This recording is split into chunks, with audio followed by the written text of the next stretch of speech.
If my partner goes down on me but absolutely hates it, that's not what I want. Even if I can't tell in the moment because she's a great actress, if I find out about it later, it destroys the experience. Our question today is from Lauren, who has been with her boyfriend for 5 years. She's always been kinky and they've had kinky sex many times, but more and more her boyfriend is telling her that he doesn't enjoy it.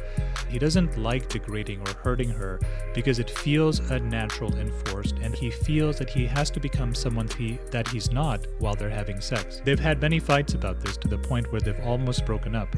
Each time the boyfriend relents and tries to be dominant with her, she's beginning to feel like her BDSM desires are a burden to him, especially when she can't enjoy kinky sex anymore because he's only acting this way to make her happy.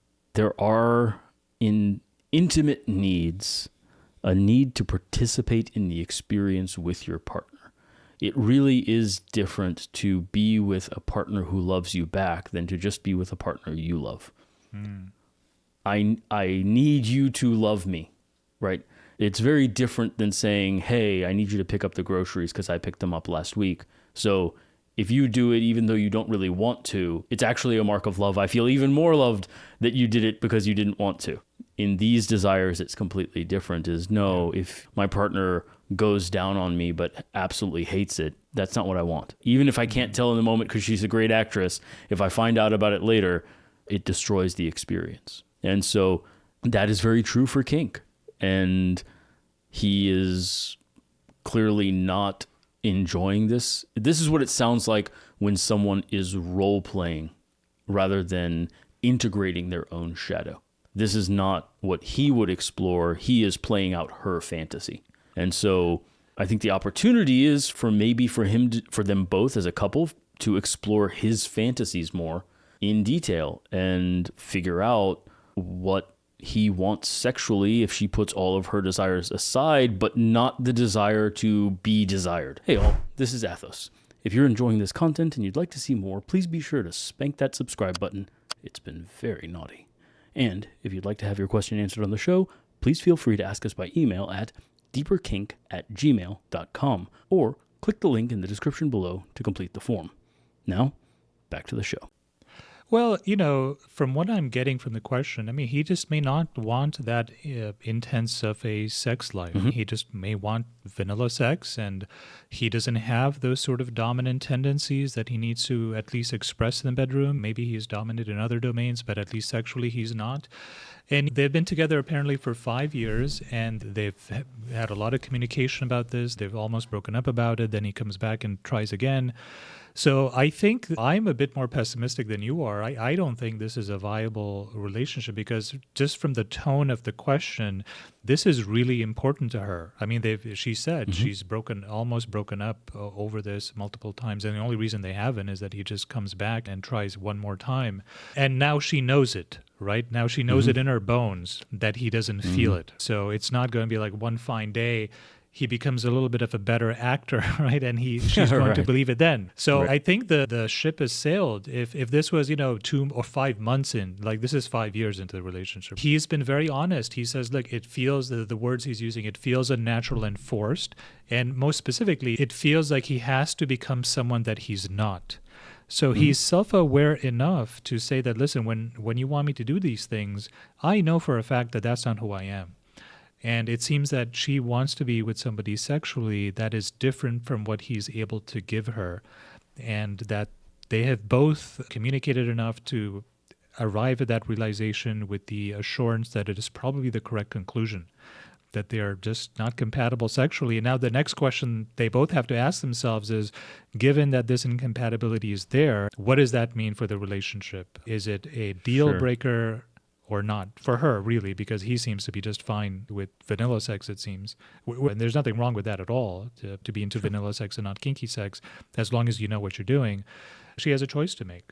Yeah, sorry, I did not mean to give the false impression of optimism. God forbid. Yeah, I mean, certainly not from me. But yeah, I think that in any of these scenarios, the needle that has to be threaded is incredibly small. The eye of that needle is incredibly small. I do think that there may be an eye to thread here, and that's what I'm pointing at. The reason I think that is, she says, from the beginning of our relationship, I said that I'm kinky and that impact play is something I need. So if she knew what she needed and he was uncertain, no, it's not him. He's just playing a role because she gave him that role from the beginning, and he didn't really have, in another episode, you put it really well, you can't discover your kinky self with a gun to your head. And so he may not have ever gotten a chance to really figure out his kinky self because it's him playing her role. And no, it doesn't feel like he's himself because he's not. This was not not an error, not a mistake, but just the challenge when one person knows themselves better than the other person does. And now, it's possible that he knows himself and only wants vanilla sex. It's also possible that he just never really knew himself and for 5 years has really been just playing out her role merely because she was certain and he was not. And so the opportunity, the tiny eye of the needle that can be threaded here is to find space for him to figure out his kinky self and not play the role the way she wants. And she's going to have to accept a certain amount of perhaps unsatisfying sex for a little while he tries to figure out who he is sexually, which may or may not be kinky. And I think, again, impact play was mentioned specifically. She knows what impact play means to her. How it feels, how she wants to feel, what she wants it to mean, how she wants him to act when he's doing it. She knows all these things. He doesn't, he does not. And so they could even be doing impact play. They could be doing the same things, but instead of playing to her meanings need to be set aside, and he needs to figure out, what could I enjoy about this? Is there anything I enjoy about this? Irrespective of what she enjoys. Her enjoyment of that impact play needs to be ignored completely by both of them, and they need to focus on him exploring, even with that same tool, the same whip, the same belt, the same whatever, the same spanking, what can he enjoy about it truly for himself, even if it doesn't please her? And then if they discover either nothing or they discover that his meanings are incompatible with hers, they'll have to break up. In the small chance they discover that he does have some meanings, they are compatible with hers, then they could participate in these kinky activities together in a completely brand new way, different than they have been, and both get some fulfillment and enjoyment out of it. I think it's a very narrow path to tread there. After 5 years, it may be worth trying, but again, you have to have a little bit of realism about how likely it is that his meanings will happen to line up with hers, and he will happen to find something he really does enjoy that he's never experienced in trying it all this time. I think I agree with your pessimism on the likelihood of that. On that optimistic note,